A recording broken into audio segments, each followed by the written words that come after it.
Sans précaution. Oui, effectivement. Alors, je propose que nous reprenions. Je vais maintenant donner la parole à Anthony Swan, qui est maître de conférence en littérature française, spécialité de littérature québécoise, formateur à l'Institut Paris, qui va nous tracer quelques perspectives dans le cadre de l'extension de ce dispositif en collège. Exactement. Alors, merci pour votre présence et pour toutes ces interactions, parce qu'effectivement, nous avançons. Moi, je dis toujours que quand on lance une action de recherche, il ne faut pas se poser la question du nombre. Il faut se poser la question du lancement, c'est-à-dire le fait de démarrer quelque chose, c'est essentiel.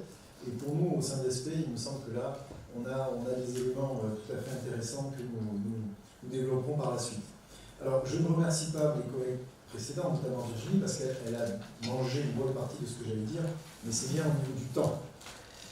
Et en tout cas, ça va nous permettre d'aller vite sur un certain nombre de points.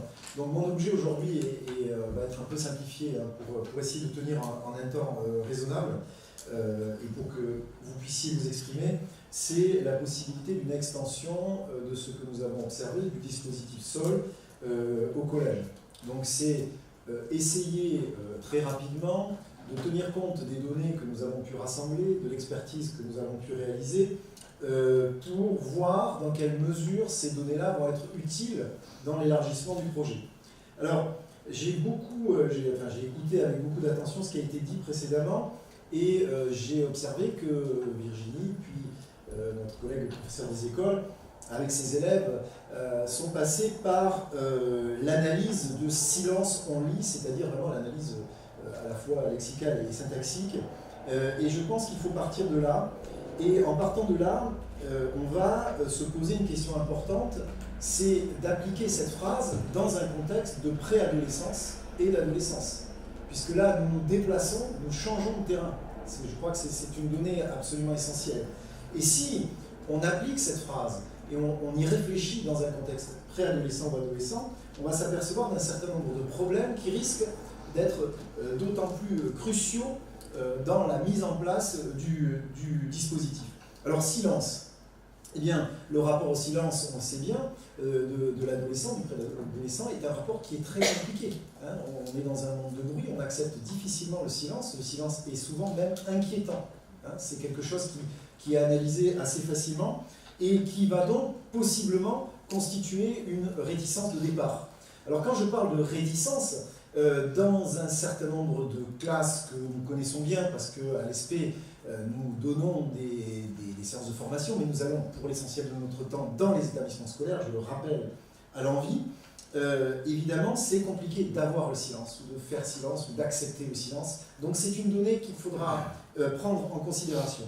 Le deuxième point a été analysé, je passerai vite, sur la question du « on ». Lire en silence avec les autres, ou parmi les autres. Donc accepter le regard des autres. Tout ce que vous avez dit jusque-là est évidemment encore plus juste pour une population adolescente. Tout est encore plus en tension, j'ose dire. Il faut vraiment accepter cette idée-là. C'est-à-dire que tout est complexe au départ. Et possiblement, si j'ose dire, en utilisant un paradoxe, possiblement impossible. C'est-à-dire que très vite, on peut se dire non, ça ne peut pas fonctionner. Ça ne peut pas fonctionner à cause du rapport au silence, à cause de cette question du « on ». Et puis, troisième élément, en allant vite, on lit. Alors là, on n'en a pas beaucoup parlé, mais je voudrais qu'on revienne sur ce point-là. Il y a dans lire, l'acte de lire, on est d'accord, ça a été très bien commenté, mais il y a un autre élément qui est fondamental, c'est l'objet livre. Et là, je crois que ça mériterait... Alors, M. Delahaye a dit des choses que je vais reprendre en les développant un tout petit peu.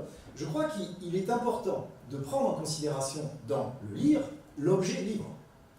Et clairement, quelque chose que nous observons tous, alors on va commencer par une observation hors scolarité, c'est-à-dire l'observation qu'on peut avoir dans un métro, le fait que cet objet-là s'est substitué à cet objet-là. D'accord ? Et le fait que nous, les uns et les autres, soyons dans cette situation où très souvent cet objet-là prend le pas sur cet objet-là. Quand je le dis comme ça, ça va très vite, mais c'était quelque chose d'essentiel. Parce que l'objet fétiche d'un adolescent, c'est ça. C'est pas ça, dans la majorité.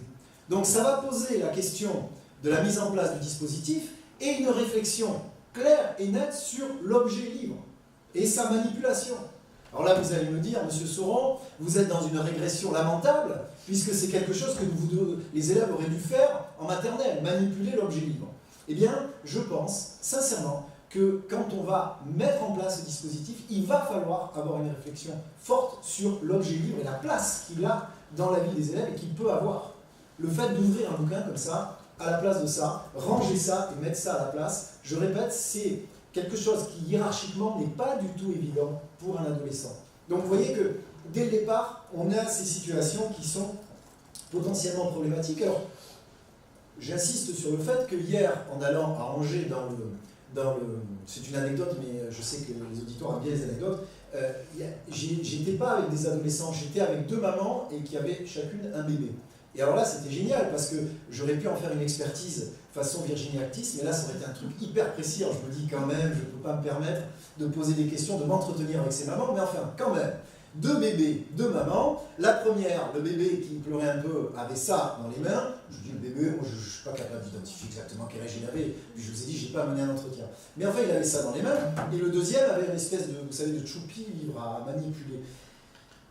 C'est déjà un rapport à l'objet qui commence, c'est pas à vous que je vais dire le contraire, c'est un rapport à l'objet livre qui est quand même très très différent et qui sera vraiment à creuser. Donc on voit que là je me suis placé dans la toute petite enfance, mais quand on arrive à l'âge adolescent, on va se rendre compte que le problème de l'objet est tout à fait fondamental. Alors, je vais passer très très vite sur tout ce que vous avez dit, sur les grappilleurs, je ne sais pas comment les appeler tout à l'heure, les tourneurs de page. C'est un beau titre de roman, ça, le tourneur de page. Voilà. Moi, je me rappelle en avoir été un, donc ça ne me gêne pas. Vous avez oublié un élément, c'est que quand on est tourneur de page aussi, c'est parce qu'à un moment donné, on est rassuré d'arriver à la fin. Donc, hein, vous voyez, je tourne, je suis à la fin, voilà, c'est bon. Mais évidemment, en termes d'installation dans la lecture, c'est pas terrible. Moi, je pense que le deuxième élément dans mon propos, c'est évidemment le fait qu'on va essayer de mettre en place ça. Alors, vous avez parlé de l'expérience d'Ankara que je trouve extraordinaire et qui, je comprends à quel point elle a pu vous émouvoir. Moi, je me pose des questions vraiment pratiques, pragmatiques, et je me pose aussi la question des réticences. Hein, c'est vraiment toujours la question que je me pose. Donc, la mise en place d'un établissement, c'est ça qui va être un peu l'objet de ma réflexion. D'abord, il est évident que ce dispositif sera d'autant plus impactant qu'il va être installé dès la classe de 6e. Ça paraît assez évident.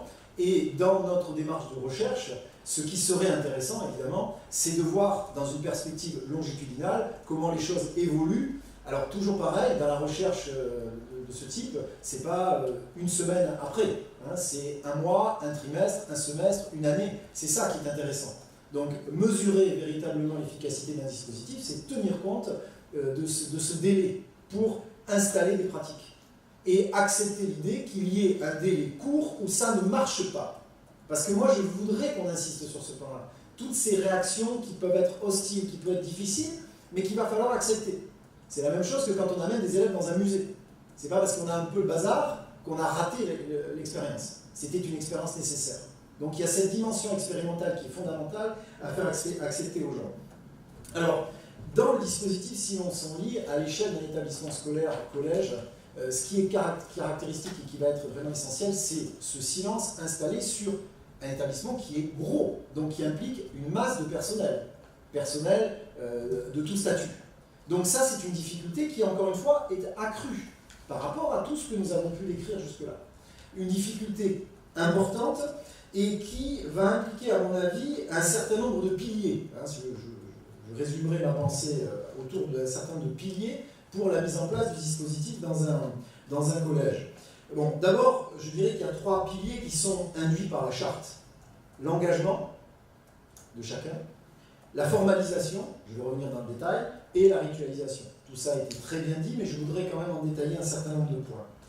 D'abord, il y a une idée qui a été portée par les intervenants jusque-là, c'est qu'on ne peut pas décréter du jour au lendemain silence on lit.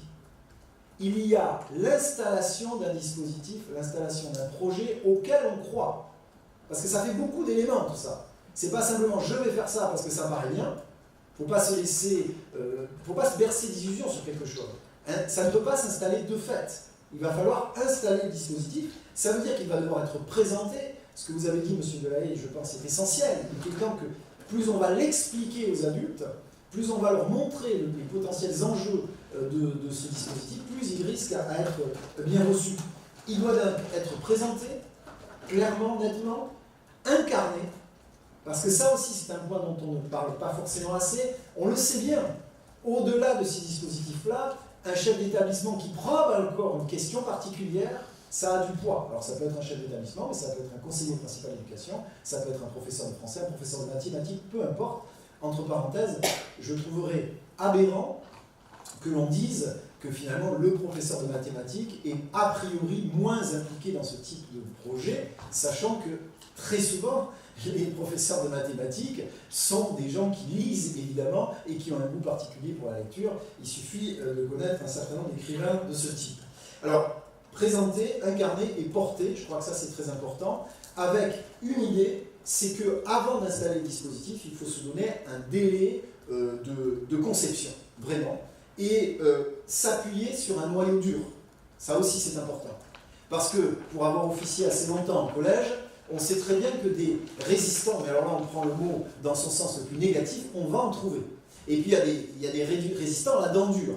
D'accord ? Mais ces résistants à la dent dure, on arrivera simplement à les persuader que justement en mettant en place les choses et en assumant l'imperfectibilité du dispositif pendant un certain temps. Il faut assumer que ça ne marche pas parfaitement. Parce que sinon, la personne va vous dire bah, tu vois bien, je te l'avais dit, ça ne marche pas. Seulement, un dispositif, il ne peut pas être évalué au bout d'une semaine, voire de 15 jours, il faut lui laisser du temps pour exister. Voilà. Alors ça, c'est la première chose. La deuxième chose, je crois, alors donc ça c'est au niveau de la stimulation du projet, je pense que le deuxième élément, et je sais que ma collègue de droite est très attentive à ça, c'est la question du corpus. Donc qu'est-ce qu'on leur donne à lire? En quoi on va les inciter à lire autre chose? C'est-à-dire petit à petit leur donner une matière pour qu'ils se transportent aussi en tant que lecteurs, que ce ne soit pas toujours un espèce de circuit fermé dans la lecture. Et là, moi je crois qu'on a quelque chose qui est un support formidable. Alors, outre le professeur ou les professeurs documentalistes dans le cadre d'un établissement important, on a les bibliothécaires qui ont quelque chose à nous apporter.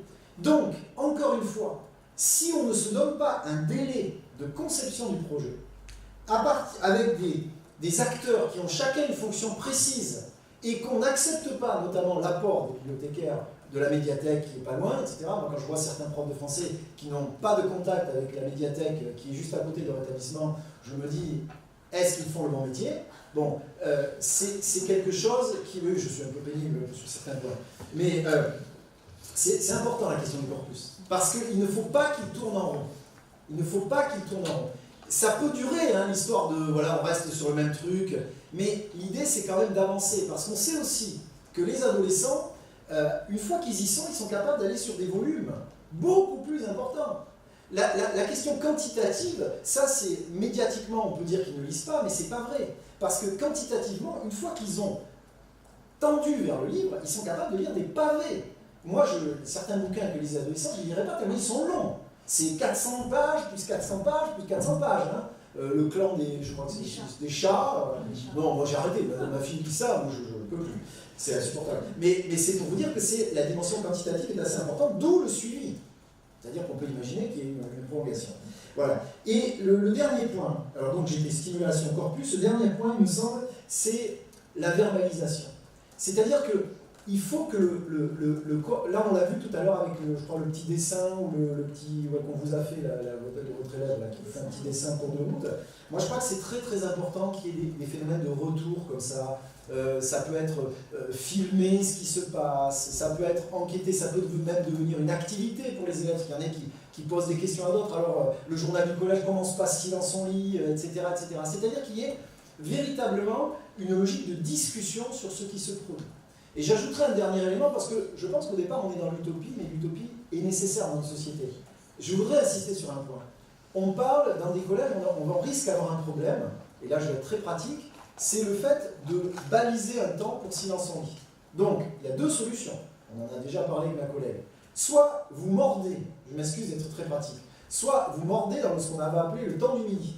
C'est-à-dire vous démarrez silence on lit, avant les séances, en mordant sur le temps du midi pendant un quart d'heure, mais à condition que ça soit vraiment calé pour tout le monde. Voilà. Si on est dans ce cas de figure, ça suppose que les personnels en présence assurent la surveillance, si j'ose dire, ce qui veut dire un peu tout le monde, sur leur, on va dire, leur volontariat. Ça, c'est une première possibilité. La deuxième étant que le quart d'heure morde sur la séance qui démarre la journée, l'après-midi. C'est parfois compliqué. C'est parfois compliqué et c'est là où on aura un certain nombre de réticences. Alors moi, j'ai mis un certain nombre de propositions qui ne sont pas finalement très révolutionnaires, mais je voudrais peut-être poser la question de faire venir d'autres personnes que les personnels d'établissement. Je rappelle que nous avons beaucoup de retraités en France qui sont tout à fait habilités à venir dans les établissements pour assurer être là, présents. Mais ça pourrait être aussi l'occasion, me semble-t-il, enfin, ou mieux, d'ouvrir l'école aux parents. C'est-à-dire faire que, encore une fois, je suis peut-être à côté de la plaque, mais je sais que ça se fait à certains endroits, donc je ne suis pas complètement à côté de la plaque malgré tout. Je pense que l'idée géniale de ce projet, c'est vraiment qu'il y ait une universalité de la lecture. Et que l'on réouvre cette possibilité, non pas simplement à l'échelle des élèves, mais à l'échelle des adultes. Et là, je crois qu'on a vraiment à tirer profit de Silence on lit, y compris, je répète, pour appeler les parents à ce moment-là. Leur demander, venez voir comment ça se passe. Et ça serait encore mieux que vous veniez et que vous lisiez avec nous. Alors vous allez me dire, beaucoup de travail, etc., etc. Bien entendu, tout le monde ne viendra pas. Mais je trouve que là, nous avons pragmatiquement, concrètement, l'occasion d'amener un autre type de lecteur qui n'est peut-être pas attendu et qui, pour le coup, viendrait se mêler à ce champ, à cet ensemble de lecteurs qu'on essaie de remettre ensemble. Et ça va quand même dans le sens de ce que vous envisagez plus tard, c'est-à-dire l'idée d'aller dans une entreprise, par exemple, et qu'il y a un moment où on s'arrête. Enfin, voilà. Je ne vais pas trop loin, mais je me livre ces quelques observations. Voilà. Je peux... Je vous en prie. Ce que vous venez de dire, et qui est très intéressant, qui est tout à fait pertinent, en fait, pour moi, révèle deux choses. Un, en gros, tout ce que vous avez dit, c'est exactement le travail que fait Silence on lit. C'est-à-dire que tout ce travail de préparation, d'information, la constitution des équipes du noyau dur, qui ne sont surtout pas que les profs de français ou les documentalistes, mais d'autres personnes. On travaille avec des infirmières scolaires, on travaille avec des profs de maths, etc., avec des employés dans les... C'est ce que l'on fait, c'est ce que l'on propose. Le travail sur le rapport au livre, c'est aussi quelque chose, et ça fait partie de la préparation. On dit à tout le monde, quand quelqu'un nous appelle pour mettre Silence on lit en place, on leur dit, prenez votre temps. Vous avez 3-4 mois devant vous. Jusqu'à présent, les gamins vivaient, ou enfin tout le monde vivait sans Silence on lit, tout le monde peut attendre encore 6 mois. Mais tout ce travail de préparation est super important. On donne justement les kits, donc avec les présentations aux parents, aux adultes, etc., servent à ça, et aux enfants aussi.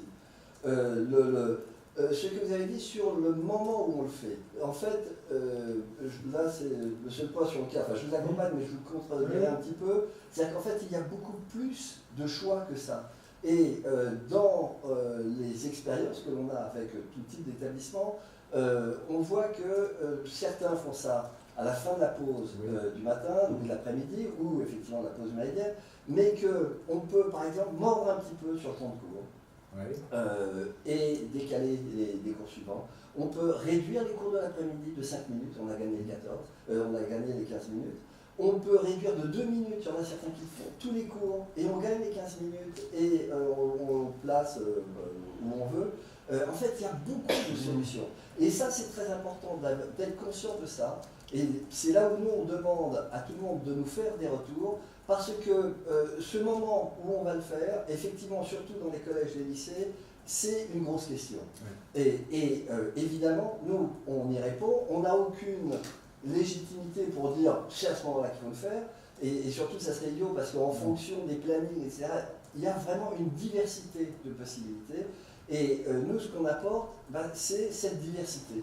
Voilà, vous pouvez gagner, prendre 5 minutes sur un cours, c'est pas dramatique parce que le prof n'a rien perdu. Ces 5 minutes, il les retrouve tout de suite parce que les gamins sont immédiatement concentrés, etc. Mais vous pouvez renier sur les cours, décaler des cours, prendre 5 minutes sur le temps de pause, 5 minutes sur un cours et décaler le reste. Enfin, et il y a plein et ouais. Ça marche, et ça se fait aujourd'hui. Et en fait, ce que vous avez décrit, c'est le fonctionnement de l'association. Et je ne suis pas en train d'essayer de tirer la couverture à nous, mais parce que tous les problèmes que vous évoquez, vous avez tout à fait raison de les évoquer. Mais ce que je trouve un petit peu dommage, c'est que vous évoquez ça comme problème, alors qu'en fait, ce sont des solutions que nous avons. Oui, bien sûr. Vous voyez, et c'est vraiment important, et vous avez raison, enfin, on dit la même chose. C'est-à-dire que nous, on le fait effectivement déjà parce que, par l'expérience que l'on a et par le fait qu'on se dit que c'est vraiment quelque chose qu'il faut aider à mettre en place. Et ce que vous dites par rapport à la lecture, tirer les lecteurs vers d'autres choses, vous avez là aussi parfaitement raison, c'est-à-dire qu'en même temps, c'est très important d'avoir cette liberté totale, et c'est en lisant éventuellement de la daube que des non-lecteurs vont venir à la lecture, mais c'est évident aussi qu'il faut les amener vers autre chose. Et nous, c'est ce qu'on cherche à faire à travers le site, avec des conseils de lecture, des réflexions sur la lecture, faire venir éventuellement des écrivains ou des comédiens. On peut faire passer plein de choses par des comédiens qui viennent lire les textes, et on le sait très bien, il y a, un texte est lu et perçu totalement différemment selon la lecture qu'on fait. On peut faire des liens entre ce que les gamins lisent aujourd'hui, qui est, vous décrivez ce que votre fille dit, on est dans l'heroic fantasy, et ces gamins, quand on leur demande est-ce que vous lisez de la littérature classique, ils vous disent, et ça moi je le vois presque tous les jours quand je suis dans des endroits, ils nous disent bah non, la littérature classique c'est chiant, on sait même pas, c'est même pas la même langue, ils ont l'impression que c'est une autre langue. Et quand on leur demande mais qu'est-ce qui vous intéresse, bah, c'est l'amour, l'aventure, etc. Ah oui, ok, les mecs, bah, lisez Victor Hugo, lisez Alexandre Dumas, lisez Jules Verne, etc. C'est formidable. Bon, et donc on peut les amener vers ça. On peut imaginer des lectures dans lesquelles on lit 3 pages d'un truc d'Heroic Fantasy et 3 pages d'un univers similaire et qui va être Homère, Virgile ou vous voyez, enfin bon, il y a toutes ces actions. Et donc, enfin, on vous accompagne tout à fait là-dessus, c'est vraiment ce qu'on essaye de faire. D'accord, très bien. Voilà. Vous avez parlé de kit, le kit consiste en quoi? Alors, le kit consiste dans un ensemble de documents, que l'on donne aux personnes qui vont porter le projet.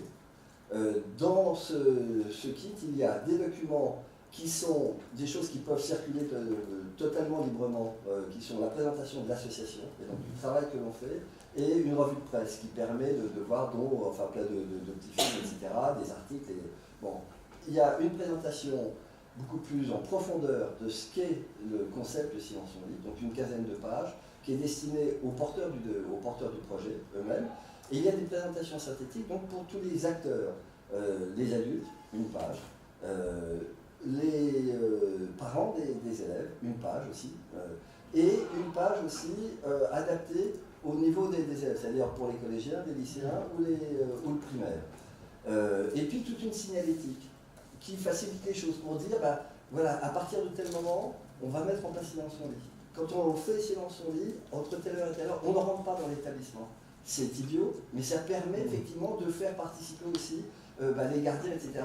Et que les gens, je vous enverrai la revue de presse, c'est un film qui a été fait par une ancienne élève du lycée d'Ankara, et qui est vraiment très bien, qui est un super film, ça dure 2 minutes. Et à un moment, il y a un gardien, qui est là, il est là dans son bouquin, et on lui demande, alors, c'est super, moi je lis tous les jours, etc. Mais quand il y a quelqu'un qui vient, oh c'est pas grave, on lui dit installez-vous et attendez. et ils attendent qu'on ait fini de lire. Mais je trouve ça formidable qu'on puisse, et que ça soit accepté. Et alors pour ça, on peut faire une boîte à livres pour les étrangers. Donc c'est tous ces petits trucs qu'on essaye de faire pour accompagner la mise en place. Et après le kit, il y a donc tous ces documents-là, enfin le truc approfondi, la présentation approfondie, les porteurs du projet le gardent pour eux, parce que c'est pas la peine de diffuser ça, les gens ne lisent pas. Au départ, on a fait l'erreur sur le site de présenter le concept. Et en fait, on s'est aperçu que beaucoup de gens y allaient, lisaient en diagonale, prenaient ce qu'ils voulaient et après faisaient n'importe comment. Donc maintenant, on ne communique que sur l'association. Et le concept, on le présente à ceux qui portent vraiment le projet. Le reste, c'est une documentation très synthétique. Et puis après, il y a tout le travail donc, sur le site qu'on veut faire avec tout cet accompagnement pour que ce soit pérenne. Voilà. Mais enfin bon, c'est-à-dire que nous, on est en train de mettre en place ce que vous dites, donc on est tout à fait sur la même longueur d'onde. Juste une petite chose sur le silence mal vécu par les adolescents. En fait, je ne suis pas d'accord avec vous parce que l'expérience nous montre le contraire. C'est-à-dire que le silence imposé, silence, je ne veux pas voir, ça c'est très mal vécu. Le silence qui est offert comme un moment d'intériorité et qui est offert aux gens pour eux-mêmes, adultes comme enfants, c'est très bien accepté.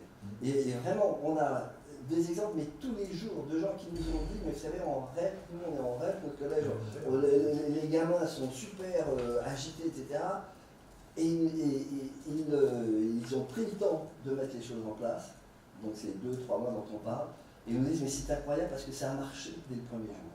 Vous voyez, donc, et le silence, ça n'est pas vécu comme une contrainte. Il y a silence et silence. Oui, d'accord. C'est juste ce que je fais. Bon, ok, très bien.